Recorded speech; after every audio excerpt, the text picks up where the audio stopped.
Radhe Radhe. Hello everyone, let's begin with a new episode. जो channel पे नए हैं प्लीज़ सब्सक्राइब करें, एपिसोड को लाइक करें और नोटिफिकेशन बेल दबाएं। देखती हूँ आज कितने लोगों ने चैनल को सब्सक्राइब किया और लेट्स सी। चलो, तंश जाकर अमायरा के सामने खड़ा हो गया। उसकी डोमिनेटिंग पर्सनैलिटी आसपास के माहौल को और भी ज़्यादा डरावना बना रही थी। अमायरा की नज़र सिर्फ तंश के ऊपर थी। वो तंश को गौर से देख रही थी, फिर विसिल की आवाज़ से तंश की याद दिला रही थी। एक मिक्स्ड फीलिंग ने उसे चारों तरफ से घेर लिया था। वह तंश की आंखों में देखने की कोशिश कर रही थी, मगर इस वक्त तंश की गहरी ब्राउन आंखें अमायरा के ऊपर टिकी हुई थी, क्योंकि तंश ने लेंस लगाया हुआ था। तंश अमायरा के बगल वाले पेड़ पर हाथ रखकर डोमिनेटिंग तरीके से खड़ा हो गया। फिर अपना दूसरा हाथ अमायरा के करीब लाकर उसने ठुड्डी को पकड़कर उसके चेहरे को अपने बेहद करीब करता है। फिर मैग्नेटिक वॉइस में अपनी आवाज़ में भारी करते हुए बोला, उफ स्वीट हार्ट, ये गुस्सा तुम्हें और भी ज़्यादा हसीन बना रहा है। तुम्हारी ये बड़ी बड़ी आंखें मेरे दिल को बेईमान होने से रोक नहीं पा रही हैं। ऐसे मत देखो, अगर मेरा दिल बेईमान हो गया ना, तो तुम अपने पति के पास कभी नहीं जा पाओगे। वैसे चिंता मत करो, तुम्हारे इन बच्चों को भी मैं अपना नाम ज़रूर दूंगा। अमायरा गुस्से से उसके हाथ को झटक देती है और उसकी आंखों में घुरती हुई बोली, शट अप। एक दिन मैं ज़रूर तुम्हारे चुंगल से भाग जाऊंगी। एक बात और, मेरे बच्चे इतने भी ज़्यादा बदनसीब नहीं हैं कि उन्हें तुम जैसे अजनबी के सरनेम की ज़रूरत पड़े। उनके लिए उनकी मॉम का सरनेम ही काफ़ी है। तंश अजीब तरीके से हंसा और उसके गालों को दबाते हुए अमायरा से होठों ओ शेप में हो गए। यह देखकर तंश की इच्छा हुई कि वह अमायरा को किस करे, मगर खुद को रोकते हुए अमायरा के गालों को और भी ज़्यादा दबा लो वॉइस में बोला, वैसे अपना बहुत अच्छा देख लेती हो, सपना बहुत अच्छा देख लेती हो। मैं तुम्हें हकीकत में लाता हूँ। तुम्हारे पूरे परिवार को लगता है कि तुम मर चुकी हो। तुम्हारा वह पति भी नशे के साथ साथ लड़कियों के हुस्न में डूब चुका है। सुना है उसके पास एक गर्लफ्रेंड है, वो हर रोज़ उसके साथ रंगीन रातें बिताता है। उसे भी तुम्हारी कोई ज़रूरत नहीं है। तुम्हारे पास वन एंड ओनली एक ही ऑप्शन है और वह मैं हूँ। तंश की बातें सुनकर अमायरा का चेहरा पीला पड़ जाता है। वह गुस्से से तंश को कॉलर पकड़कर उसे अपनी तरफ खींचते हुए दांत पीसकर बोली, मेरे हस्बैंड के बारे में घटिया बातें बोलने की भी हिम्मत मत करना। वह कभी भी दूसरी लड़कियों की तरफ नहीं देखता। तुम्हारी ऐसे कहने की हिम्मत कैसे हुई? वह किसी लड़की के साथ सो सकता है। तंश उसकी कमर पर हाथ रखता है और उसका मजाक उड़ाते हुए बोला, ओह स्वीट हार्ट, तुम बहुत ही इनोसेंट हो। एक लड़की जिसकी ज़िंदगी में है, उसके साथ उसने कई रातें रंगीन की हैं। मैं खुद कसम खाकर कहता हूँ, इस वक्त भी तुम्हारा पति उस लड़की के साथ मौजूद है और उसके बेहद करीब खड़ी है। तंश सच कह रहा था, क्योंकि उस जिंदगी में सिर्फ अमायरा थी और वो उसके करीब खड़ी थी। तंश की बातें सुनकर अमायरा को गुस्सा दिला रही थी। उसके लाल पड़े चेहरे को देखकर तंश अजीब तरीके से मुस्कुराने लगा। फिर एकदम से वह अमायरा को गोद में उठा लेता है। अमायरा गुस्से से मैं बोली, छोड़ो मुझे, आई विल किल यू। तुम मेरे हस्बैंड के बारे में ऐसे नहीं बोल सकते। तुम मेरे मन में उनके खिलाफ इस जहर को खोलकर मेरा फ़ायदा उठाना चाहते हो ना, है ना? तंश कुछ नहीं कहता और अमायरा को लेकर वापस अपनी हवेली पर आ जाता है। इस बार वह अमायरा को अपने मास्टर रूम में लेकर गया। इतना बड़ा रूम देखकर अमायरा हैरान रह गई। उसने अपनी ज़िंदगी में बहुत सारे बेड और लग्जरी रूम देखे थे, मगर ऐसा रूम उसने पहली बार देखा था। उसका किंग साइज बेड ऐसा था कि उस पर 20 से 25 लोग भी आराम से सो सकते थे। बेड से दूसरी तरफ बड़ा सा ड्रैगन बना था। अमायरा का मुंह बन गया। तंश उसे बेड पर बैठा देता है। तंश चेंजिंग रूम में जाता है और अपने हाथ में एक स्टिक लेकर सोफे पर किसी राजा की तरह बैठ जाता है।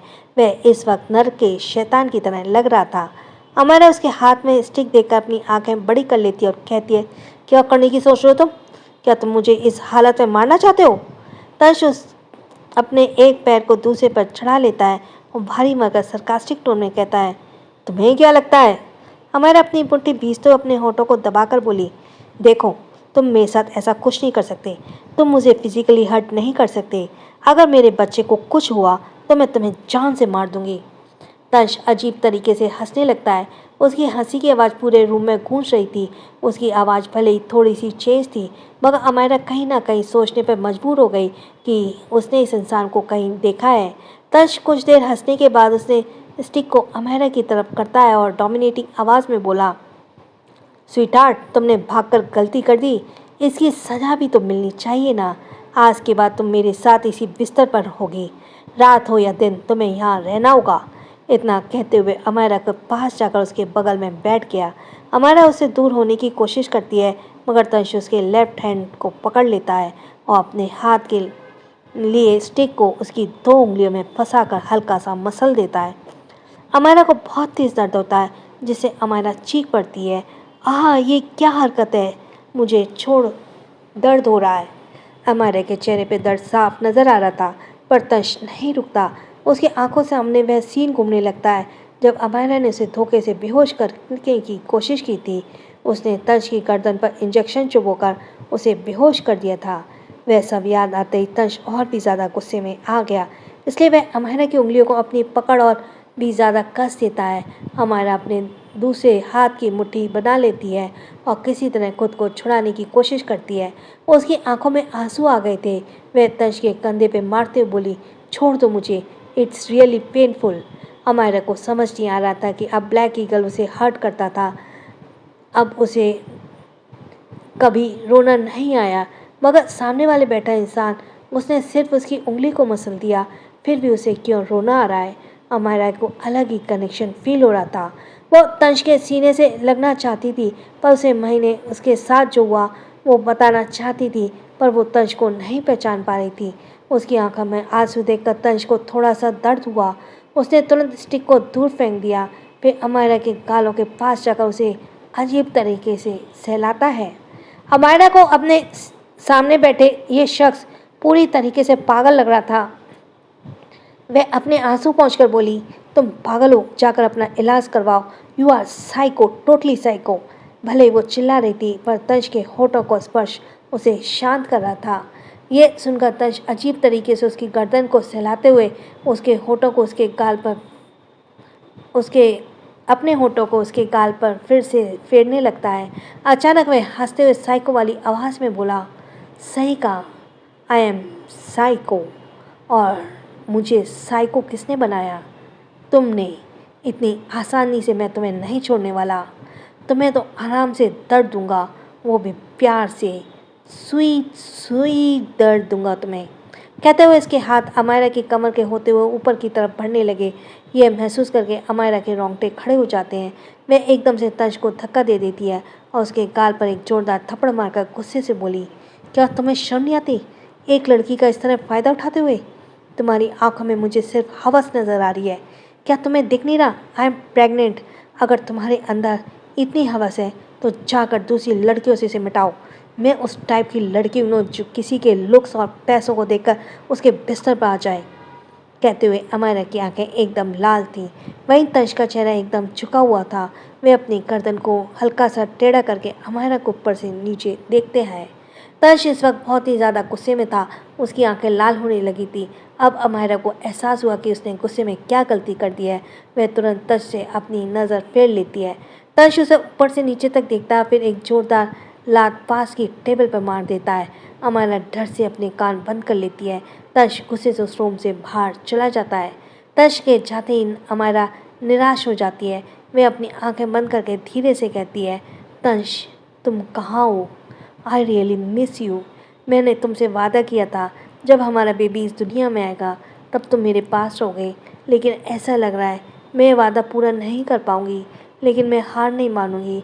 पर इस आदमी को देखने का तरीका बिल्कुल तुम्हारी तरह है, बिल्कुल लस्टी, सो इरिटेटिंग। मैं भी तुम्हारी तरफ लस्टी बातें करता है ये भी। वहीं तंश गुस्से से हवेली से बाहर आ जाता है। तंश गुस्से में एक वाइन की बोतल निकालता है और वहीं रखे ही साइड सोफे पर बैठकर उसमें ढक्कन को खोलकर उसे अपने होठों से लगा लेता है। उसने अपने मास्क को फेंक दिया। वह लगातार शराब पी रहा था। उसकी आंखें एकदम लाल थीं। उसके हाथ कांप रहे थे, जैसे उसे दोबारा पैनिक अटैक आ रहा हो, मगर फिर भी वह एक झटके से पूरी शराब की बोतल खत्म कर देता है और उसे ज़मीन पर फेंक कर तोड़ देता है। उसने दूसरी बोतल निकाली और उसे भी पीने लगा। उसके गाल पूरी तरह से लाल हो गए, क्योंकि वो वाइन वो पी रहा था वो बहुत ही ज़्यादा स्ट्रॉन्ग थी। तंश एकदम से अपनी आंखें बंद कर लेता है। उसके नाक से खून की एक बूंद उसके होठों पर जाकर गिरी। ठीक उसी वक्त विश्वास एक फाइल लेकर दौड़ते हुए रूम में अंदर आता है। उसने केवल तंश की पीठ देखी थी। वह जल्दी से आकर कुछ कहना ही वाला था, तभी उसकी नज़र तंश की नाक से बहते खून पर गई। वह काफ़ी ज़्यादा परेशान हो गया। फिर उसने तंश के हाथ में बोतल देखी और घबराते बोला, प्रेसिडेंट, डॉक्टर ने आपको सिगरेट या शराब पीने से मना किया है। अब तो भाभी जी आपके पास है, फिर आप क्यों ऐसा कर रहे हैं? अगर आपको कुछ हो गया तो भाभी जी का ध्यान कौन रखेगा? तंश उसके किसी भी सवाल का जवाब नहीं देता। वह अपने हाथ में पकड़ी बोतल को धीरे धीरे हिलाने लगता है। विश्वास डरा हुआ था। उसे समझ नहीं आ रहा था कि वह क्या करे। उसने हिचकी लेते हुए कहा, प्रेसिडेंट, क्या मैं डॉक्टर को बुलाऊं? तभी तंश ने भारी आवाज़ में उसके कान में पड़ी, shut up and get out. मगर विश्वास नहीं गया। उसने तुरंत तंश के हाथ से शराब की बोतल छीन ली। तंश गुस्से से उसे देखता है तो विश्वास बहुत ही हिम्मत करके बोला, प्रेसिडेंट, मैं आपकी नहीं पीने दूंगा। अगर आपने ऐसा किया तो मैं भाभी जी को बता दूंगा कि आप कौन हैं। यह सुनकर तंश वहीं रखी टेबल पर एक जोरदार लात मारने की शरारती से चिल्लाता है, मैंने कहा चले जाओ यहाँ से और मेरी बोतल मुझे वापस दो। उसके चिल्लाने की आवाज़ बाहर खड़े गार्ड्स ने भी सुन ली। सभी डरे हुए थे। विश्वास भी डरा हुआ था। वह 2 कदम पीछे हो जाता है मगर शराब की बोतल नहीं देता। तंश अजीब तरीके से हंसने लगता है। उसे विश्वास के कॉलर को पकड़ लिया, उसे ज़बरदस्ती गार्डन में लेकर आ गया। उसने विश्वास को घुटने के बल ज़मीन पर बैठा दिया और एक खंजर लेकर वह वहीं रखी बेंच पर बैठकर किसी साइको की तरह बोला, क्या होगा अगर मैं यहीं तुम्हें जान से मार दूँ? विश्वास बहुत ही कॉन्फिडेंट से बोला, ठीक है, मुझे कोई दिक्कत नहीं है। उसका जवाब तंश को बिल्कुल पसंद नहीं आया। वह उस चाकू से विश्वास के बाजू पर मार देता है मगर तंश की आंखों के सामने धीरे धीरे सब कुछ धुंधला दिखने लगा। उसने बहुत कोशिश की खुद को बेंच पर बैठाए रखने की। उधर अमायरा काफ़ी देर तक तंश को याद करती रही, लेकिन वह प्रेग्नेंट थी इसलिए मूड स्विंग्स होना आम बात थी। उसने गुस्सा भी आ रहा था, नींद भी आ रही थी, फ्रस्ट्रेशन महसूस हो रहा था, भूख भी लग रही थी। वह बेड से नीचे उतर गई और बाहर चली आई। वह इधर उधर घूम रही थी। इस फ्लोर पर एक बार था। वह जैसी बाहर में पहुंची, वहाँ की हालत देखकर पहले तो शॉक हो गई मगर शराब को देखते ही उसकी आंखों में चमक आ गई। वह अपनी जीभ को बाहर निकालते हुए बोली, मैं इसे पी नहीं सकती मगर मुझे इसे पीने का मन कर रहा है। पी नहीं सकती तो क्या हुआ, मैं इसे हाथ में ले तो सकती हूँ। वह एक बोतल उठाकर बहुत ही मुश्किल से सोफे पर लेट जाती है और उसे घुमाते हुए इसे अपने भाव में भर लेती है। प्रेगनेंसी में बहुत कुछ खाने का मन करता है, लेकिन अमायरा को शराब पीने का मन कर रहा था। यही नहीं, उसे हर तरह का नशा करने का मन कर रहा था। अमायरा शराब की बोतल का ढक्कन खोल देती है। वह केवल उसे स्मेल करती है लेकिन पीती नहीं है। लेकिन उसके मुंह में पानी आ रहा था। वह उदास होकर बोली, मुझे ऐसी चीज़ पीने का मन क्यों कर रहा है? मुझे खाने के बारे में सोचना चाहिए। फिर उसने पेट पर हाथ रखते हुए नाराज़ होकर बोली, बेबी, क्या ऐसा हो सकता है कि तुम इसे पीना चाहते हो? देखो, यह बिल्कुल भी अच्छी चीज़ नहीं है। तुम्हारे छोटे डैडी शराबी हैं, लेकिन तुम उनके जैसे बिल्कुल मत बनना। यह अच्छी बात नहीं है। देखो, तुम्हारे कारण मुझे भी पीने का मन कर रहा है। तभी उसने अपने पेट पर कुछ महसूस हुआ तो वह मुंह बनाकर बोली, मैं सच कह रही हूँ, तुम्हारे डैडी सच में शराबी हैं। अगर मैं गलत नहीं हूँ तो ज़रूर यह तो उन्होंने शराब पी ली होगी या तो कहीं बैठकर शराब पी रहे होंगे। देखो, मैं तुम तीनों को बिल्कुल परमिशन नहीं दूंगी कि तुम अपने डैडी की तरह बनो। तुम्हें मेरा जैसा बनना होगा। तभी एक एहसास हुआ, बच्चे ने किक किया कि अमायरा मुस्कुरा कर बोली, मुझे पता है तुम लोग मेरे जैसे बनोगे। मेरा एक बात हमेशा याद रखना, बहुत अमीर बनना। लालची बनने की कोई बुराई नहीं है। भले ही तुम तीनों मेरे जैसे ना बनो, लेकिन मैं किसी को तो अपने जैसा बनाऊंगी, फिर लोगों को लूटकर अमीर बन सकते हैं। इस बार अमायरा को महसूस हुआ कि बेबी ने किक नहीं किया तो उसका मुंह बन गया। वह काफ़ी देर तक अपने पेट पर हाथ फेरती रही। अचानक उसके दिमाग पर कुछ आया और वह बच्चे से बात करते हुए बोली, वैसे तुम्हें ये मिस्टीरियस माफिया कैसा लगा? मुझे थोड़ा बहुत ज़्यादा पहचाना सा लग रहा है। क्या तुम्हें भी ऐसा फील हो रहा है? लेकिन चिंता मत करो, हम यहाँ से बहुत जल्दी भाग जाएंगे। मैं तुम्हें अपनी प्लानिंग बताऊंगी। इतना कहकर अमायरा ने अपनी पूरी प्लानिंग अपने बच्चों को बता दी। उसके बाद वह खुश हो गई। तभी उसे एहसास हुआ कि बच्चे ने फिर से किक किया तो वह एक्साइटेड होकर बोली, मुझे पता था मेरी प्लानिंग तुम्हें बहुत पसंद आएगी। बस ये हमारा सीक्रेट होना चाहिए। तभी तनिष शराब पीने के लिए वापस आता है। उसने जैसे ही अमायरा को वहाँ देखा, उसकी आंखें छोटी हो गई। उसने देखा अमायरा के हाथ में शराब की बोतल है।